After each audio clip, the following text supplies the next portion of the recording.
எந்த ஒரு மனிதனின் வாழ்க்கையிலும் சில நேரங்களில் முக்கியமான முடிவுகளை எடுக்க வேண்டிய தருணங்கள் வருகின்றன. வேலை, குடும்பம், எதிர்காலம் ஆகியவற்றைப் பற்றி நாம் சரியான தீர்மானங்களை எடுக்க விரும்புகிறோம். பலர் தகவல்களை சேகரிக்கிறார்கள், பிறர் என்ன சொல்கிறார்கள் என்பதை கேட்கிறார்கள், நன்மை தீமைகளை ஒப்பிட்டு முடிவெடுக்கிறார்கள். இது அறிவுள்ள நடைமுறையாகும். ஆனால் எல்லா தகவல்களையும் பெற்ற பிறகும் நம் உள்ளம் அமைதியின்றி தயக்கப்படுகிறதை நாம் அனுபவிக்கிறோம்.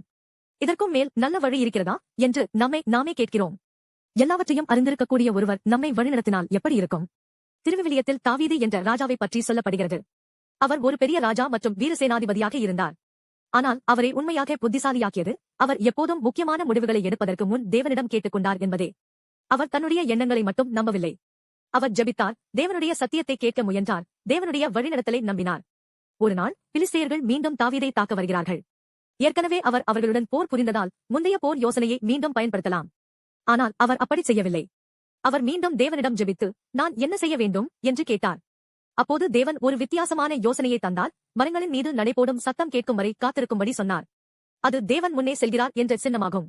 தாவீது அது போலவே நடந்து ஒரு பெரிய வெற்றியை பெற்றார். தாவீது தன்னை நம்பவில்லை, தேவனை நம்பினார். அதுதான் அவரது வெற்றியின் இரகசியம். இயேசுவின் வாழ்க்கையிலும் இதையே நாம் காண்கிறோம். அவர் ஒருபோதும் தனக்காகவே முடிவெடுத்ததில்லை.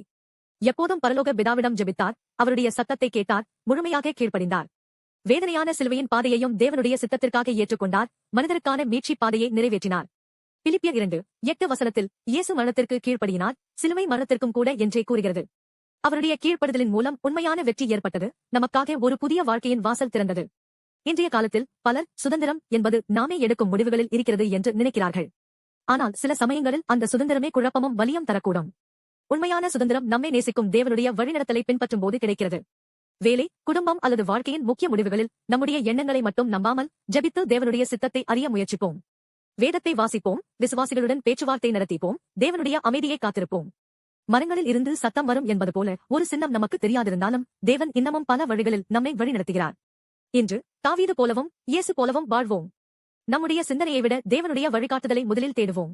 அவர் காட்டும் பாதையில் நம்பிக்கையுடன் நடந்தால் உண்மையான அமைதி மற்றும் வெற்றியை நாம் அனுபவிப்போம்.